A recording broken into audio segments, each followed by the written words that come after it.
Hi, it's Chris from K-Hiphop Discussions, and today we're going to talk about Swing's rebuttal to Big Naughty's Industry Knows diss that I talked about in my last video. Swings did a live stream responding to Big Naughty as opposed to writing a diss track, which is honestly kind of expected from Swings at this point. When Sick K dissed him, it took Sick K like 2 or 3 disses before Swings even responded once. So I didn't expect Swings at this point in his life and his career to just come out swinging like maybe he would back in the days. So there are some articles that have talked about and summarized the situation. So we're going to look through the articles. I'm going to read them out loud to you, put them on screen, and then we're going to discuss it. So let's get into that. All right, so this is going to be linked below so you guys can read it at your own time or whatever, but I'm going to read it out loud. So rapper Big Naughty released an expose style diss track, as we know. That was Industry Knows. And on his YouTube channel, the lyrics deal with the conflict with Swings and include claims that Swings sold his artists neighboring rights to avoid bankruptcy and that he pushed Big Naughty, who is 20 years younger than him. Like I said, Swings responded with a live broadcast addressing the neighboring rights issue. He explained, when a song comes out, the company holds the neighboring rights, and the revenue generated from that is shared with the artist. As far as I know, in most companies, once the contract with an artist ends, the company keeps the neighboring rights income. That's common practice in the industry. Yes, and Swings already kind of explained this during his diss track back to Sick K. He went on saying, people are saying I stole money, but if I really had, would Noel or Yang Hongwon have renewed their contracts with me? So this is where I kind of start disagreeing, because Hongwon and Noel are some of his first artists under Indigo, and usually not every artist deal is the same. So there's a potential, because we don't know all the details, that Noel and Yang Hongwon have a way better deal with Swings than some of the other artists at other labels under AP Alchemy or other artists that came later into the company.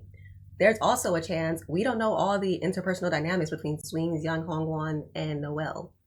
There's also a chance that they have some other stuff going on.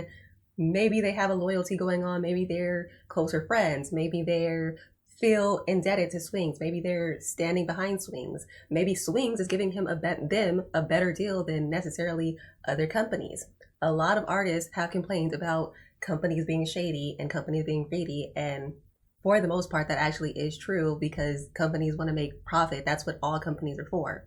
So Noel specifically and Hongwon specifically could just feel like they're getting a better deal, whether that comes to money, whether that comes from the interpersonal dynamics, whether that comes from artistic freedom and all these other different things that come into play. So while I can't 100% speak to Noel and Yang Hongwon and Swings dynamics, I can say usually that's not a good defense, saying, oh, well, what about these people over here? Because we all know that everybody is going to have different experiences with different people, different contracts, different interpersonal dynamics, all types of different stuff.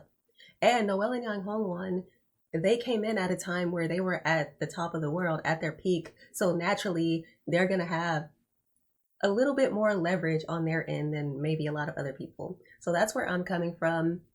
And that's how I look at it. And yeah, there's that. So let's go on. He added, of course, there are people who didn't renew. That's only natural. That's true.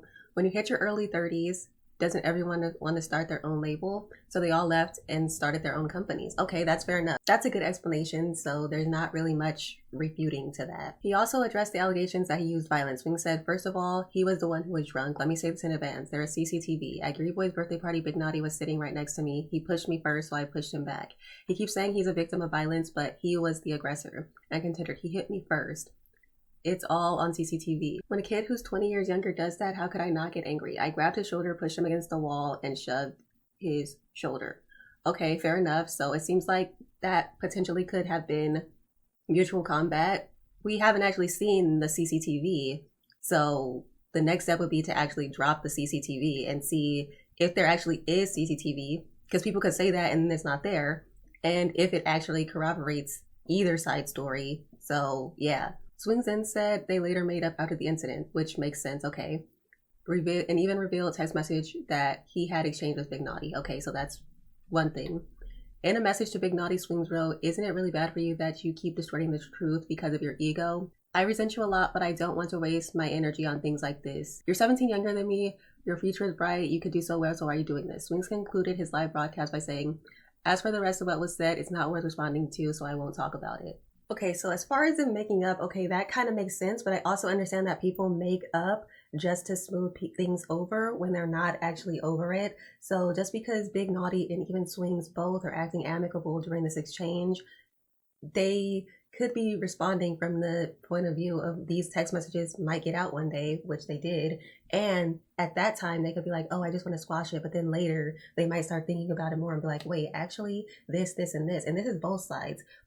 Sides might start thinking of other things and remembering certain things about the event and looking at things slightly from a different perspective. And they might get mad all over again. So this is why you can't just take all these makeups, because people do have the right to, after the fact, think about the situation after they've gotten more clear-headed, gotten more thoughtful about the situation, gotten different perspectives on their own, and been like, actually, no, I don't mess with that. And I know a lot of people have trouble with this because it sucks to feel like something is smooth over just for them to come back later and be like, no, actually, I have an issue with that. That sucks, but I understand that it's still valid because that is a rightful point of view. People are allowed to go back and have a clear head and mature about the situation, or be like, actually, I don't like the way I handled that. It's still an issue on my side. And that's for both Swings and Big Naughty. I'm not saying I'm on Big Naughty's side or Swing's side. I'm just saying people do have a right to do this, and people do have a right to come out later and be like, no, I disagree with that. But I understand that a lot of people hate that because it's like they felt like it's over. And so that's a whole thing. People have different opinions on it, but my opinion is that people always have a right to come back later after they assess the situation more and their whatever that means to them. Isn't it really bad for you that you keep distorting the truth because of your ego? Okay, so this is what I referred to in the last video. There's usually truth on both sides. I still believe that there's potentially some truth to the things that Big Naughty is saying. I don't believe everything. And vice versa. I also believe that there's a lot of truth to the things that Swings is saying, especially when it comes down to this neighboring right stuff. People keep bringing that up. He's already explained that this is an industry standard. And at this point, if you're a musician, you have to understand the industry that you're in at this point. There's just certain things that are going on in every industry. So once you sign to a label, you can be like, oh yeah, this sucks. But at the end of the day, once you're signing that contract, you are underneath the contract unless it's found that the contract is illegal. Yes, it can be screwed up. Yes, it can be this. Yes, it can be that. But at the end of the day, there are certain crappy things that come with every industry. Every industry on planet Earth sucks. A lot in recent years, a lot about the music industry, the entertainment industry has been exposed.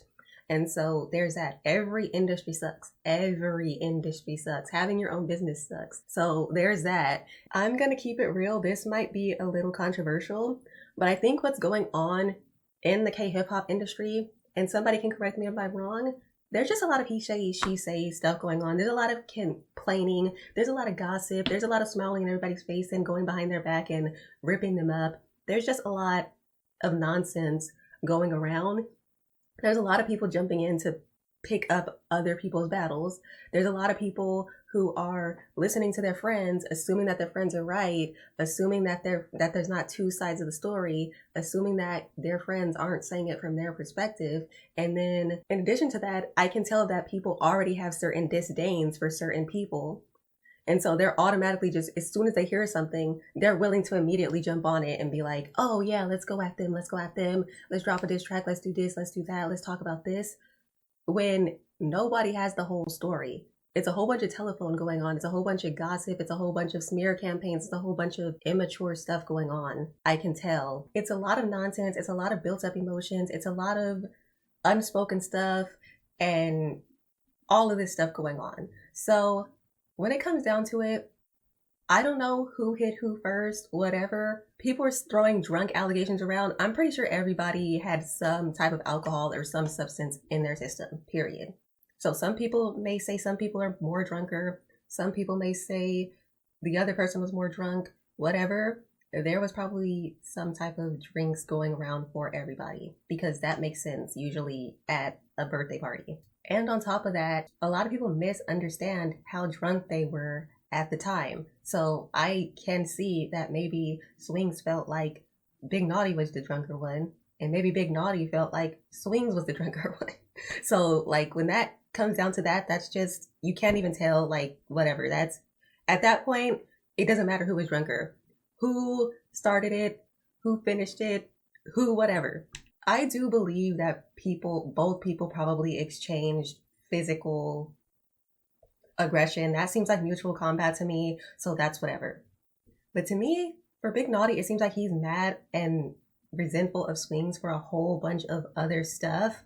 And that incident at the party was the last straw for Big Naughty and Swings and those both. And that's why this whole thing is finally blowing over. But you can tell it's a whole bunch of other stuff. As for the rest of what he said, it's not even worth responding to, so I won't talk about it.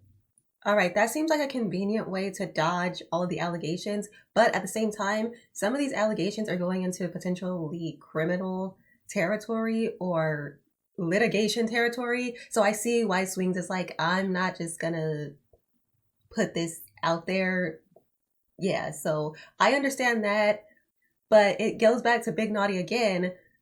He's putting things out there that he heard through hearsay, and unfortunately, even if there is people who directly told him some of these things, and to that person that told him they are true, and to Big Naughty, he feels like he knows it's true, allegedly.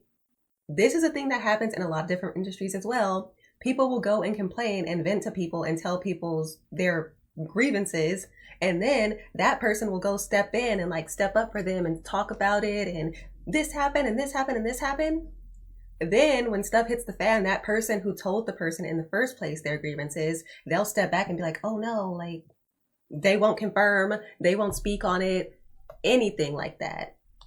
So that's another thing people have to learn about the workplace, because unfortunately the whole entertainment industry, the whole k-hip-hop industry is co-workers. As much as that sucks and it sounds like a fucking nightmare, I would hate it. Everybody in the k-hip-hop industry, everybody is co-workers. So even if they're at a different label, there's still co-worker things going on. The same thing that happens in the workplace or at school is going to happen in the music industry. And those dynamics, a lot of people in corporate 9-to-5s talk about that too. People complain, they speak up about their grievances. So then when somebody else speaks up on behalf of everybody, all of a sudden everybody is like, oh no, that's not what I said. That's not what I thought. No, that's not how I feel. Because everybody wants plausible deniability. Everybody's trying to avoid consequences. Everybody's trying to avoid whatever. So there's that. So unfortunately for Big Naughty, unless somebody's willing to come out and speak on it, then you're just going to have to take that one on the chin, even if it is true, because there could be a potential that somebody's telling you some stuff that's not true. That's why you can't always just rush out there and just spaz out, because some of the stuff that people are telling you may not be true, and it may be a smear campaign. It may be them lying. It may be them embellishing stories, adding stuff on, all types of stuff. Somebody could also be setting people up, because I've seen that happen as well, where people will go say something knowing that it's not true, knowing that it's some nonsense, just to bait you into speaking up and making it into a thing and spreading the gossip around or whatever, just so that they can say, oh, I heard such and such said this about you. Yeah, you should fire them. You should sue them. You should do this. You should do that. I even had that with a cousin. They went out with some friends on their job. And this was years and years and years ago. They went out with some friends from their job. Those friends started gossiping and talking all this mess, blah, blah, blah, blah, blah. So my cousin, she started speaking up too, saying her grievances, her real grievances, and thinking it's just like, oh, we're just coworkers. We're just talking, shooting the stuff, whatever. She gets back to work after the weekend is over. She's being fired because those same people that are talking about her went back to those people, specifically the manager, and was like, oh, Crystal's cousin said this, and that, this about you. They get fired. And it turns out that those people that they were talking with actually set them up, because they had a friend that they wanted to get hired. So they had to get my cousin fired so that that space would be open. And so I know stuff like that goes on in the music industry. People purposely trying to set people up to play them out of their spot, as people say these days, trick them out of their spot, however you say it. So yeah, you've got to be really careful for Big Naughty. He's young. So Big Naughty, he's only 22 years old. I honestly thought he was older. I thought he was at least 25 by now. But this is some stuff that he's going to have to learn. It's crazy in this workplace. I've had so much stuff happen to me in the workplace. I've heard other people's stuff happen in the workplace. they have to understand, and I'm not saying that they don't understand because I think they get it, but it's just certain stuff that sometimes you're going to have to learn through experience or learn through seeing somebody else go through it. And maybe he hasn't seen that yet. Maybe he thought he could really trust certain people. Maybe he actually can trust those people, but because the evidence isn't there, he he can't really do much, you know? And if there is people that he can trust, there's a potential that the reason why they're not coming out isn't because they're trying to set him up or because they're trying to be out of the conflict. It's because they don't have the evidence either, which is why they're just venting to their friends, talking about it, trying to get some support about it so that they can speak their piece and get their feelings out and try to heal from the situations. Again, I can't say for sure what happened between Swings and whoever else and what allegations are true and what are not. I'm just saying, looking at both sides of the story, where can I kind of give my opinion and how I'm viewing things? And based on my experiences, other people's experience, other things I've observed, and things of that nature. So I don't want you guys to think during either one of these videos that I'm saying either side is right and either side is incorrect. That's why I'm giving you guys so many different examples and different perspectives that you can possibly look at this, because unfortunately in these diss battles they seem to be very extreme. It's either this side or this side, when, like I said in my last video, there's usually some element of truth to both sides, and there's usually some element of embellishment or assumptions and things that aren't necessarily true, but maybe they feel like it's true or maybe they're perceiving it that way from both sides. So there's that. All right, so I was able to find another article, and it turns out that Giriboy spoke up about this Swings versus Big Naughty situation. So let's see what Giriboy has to say. He posted this to social media. He said, "As time passed and I gained more experience, I came to understand his life to some extent." Okay, that makes sense. As he matured in the industry and got his own label, whatever, maybe he learned to kind of understand Swing's perspective and where he's coming from. However, he also revealed that when the neighboring rights to his songs he had accumulated over more than 10 years at Just Music, then led by Swings, were up for sale, he opposed the decision during 2 rounds of discussions and even sought legal advice. Okay, that makes sense. He ultimately added that he came to understand and agree because it was an unavoidable situation, which many interpreted as lending some support to Big Naughty's claims. Okay, I definitely think so as well. Fans have since criticized the situation, arguing that Swing's decision to sell the neighboring rights, reportedly to save the company and distribute proceeds to artists, is being interpreted in an overly negative way. I agree with that to an extent. Some have speculated that Big Naughty may have created the diss track based on grievances Giriboy had expressed about Swings. I speculate that as well, but I also speculated that it's way more than just Giriboy. It's a lot more people who seem to have grievances with Swings or this situation, and they're just not potentially going to speak up with it because maybe like Giriboy, they got some more experience and now they understand it, but maybe because Big Naughty is under WYBH, which is Giriboy's crew, and obviously they have some close interpersonal relationship, business as well as friendship, things like that. Giriboy feels like he should step up and say something on behalf that could help the situation. As the controversy escalated, Giriboy deactivated his social media account after posting a statement. Yeah, because he probably doesn't want to deal with all of the stuff. He's probably just, I'm saying this and then I'm going away for my mental health or to focus on other stuff and not get distracted, things like that. So that makes sense. Giriboy had previously left Just Music in 2023 after around 12 years and became independent. At that time, Swings expressed his support, saying he was once a part-time worker at a pub and now he has grown into a solid artist. Giriboy is always my private. I want to create a second Giriboy. Okay, fair enough. So yeah, as expected, like I said, there is allegedly some people behind the scenes telling Big Naughty this stuff, and business can create a lot of grievances because it's not always going to be in everybody's favor, especially at a certain point. Sometimes people don't understand the bigger picture. Sometimes people do understand the bigger picture, and that's why they're mad, because even though this seems like a good idea at the time, in the future it's going to be a really detrimental for them, or vice versa. It seems like a good idea for the future, but right now it's detrimental to them. So naturally they're going to have some grievances about that. So I understand all parties' thoughts about this, which is why I'm not taking sides, because it seems like every single person has some type of thing that makes sense, and it makes sense why this became such a messy situation with resentment on all sides, it sounds like now, and all of that. I'm glad that Giriboy actually came out and said that he's one of the people who had grievances with Swings, because I feel like a lot of people would have just sat back and let Big Naughty take all the heat. Because even in that video about Big Naughty dissing Swings, multiple people came to my account and commented that people aren't taking Big Naughty's side and they're turning against him or whatever. I don't know 100% how true that is. One thing I will say is that a lot of artists and their teams, their legal teams, their PR teams, whatever, they're on the internet and they put out comments, absolutely, and they try to sway public opinion as well. I've seen in cases where influencers get into beef with another influencer and they pay for bots to go send comments to that person's IG or other accounts, basically harassing them and bullying them to make it look like people are turning on that person to try to get them to back down and stuff.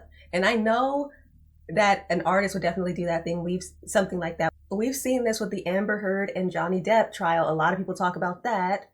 We've also seen this with the Blake Lively and Justin Baldoni recently, where people and their PR teams, legal teams, whatever, will purposely put smear campaigns out to sway public opinion to the other side, or at least make it look like public opinion is more polarized or on one side than it actually is. And I do not think K-hiphop or really anybody on the internet is above this at this point. So you can't always believe everything you see on the internet in the comment section. There's a lot of bots in the internet these days. I said that I don't really use K-hiphop Reddit, but I use other Reddits. I look at them periodically and I can tell that a lot of the comments in certain places are written by ChatGPT because people don't want to write their own comments, or there's just bots all over the place to increase engagement. And I see it on TikTok. I see it on so many different websites. And yeah, there's just a lot of stuff going on forums, on websites, comment sections, all type of stuff. So you can't even believe that every comment you're seeing is actually a real person. And you also can't believe that it's not these people's who they know, their team, legal or PR, their manager, family and friends, bots that they personally played for that nobody else really knows about. You never know. So you can't just take every comment like, oh, everybody's turning against them, so I have to too.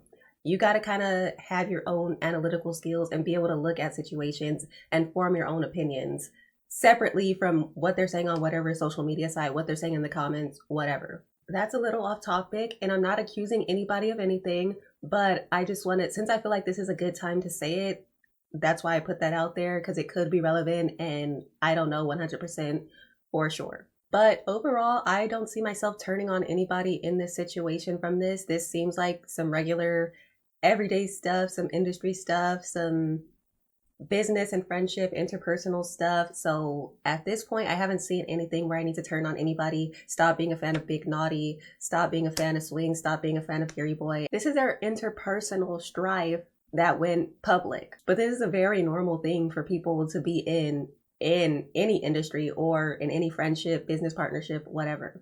So that's how I feel about this point. I don't really have anything else to say. Subscribe if you haven't already, and I will see you in the next one. Bye.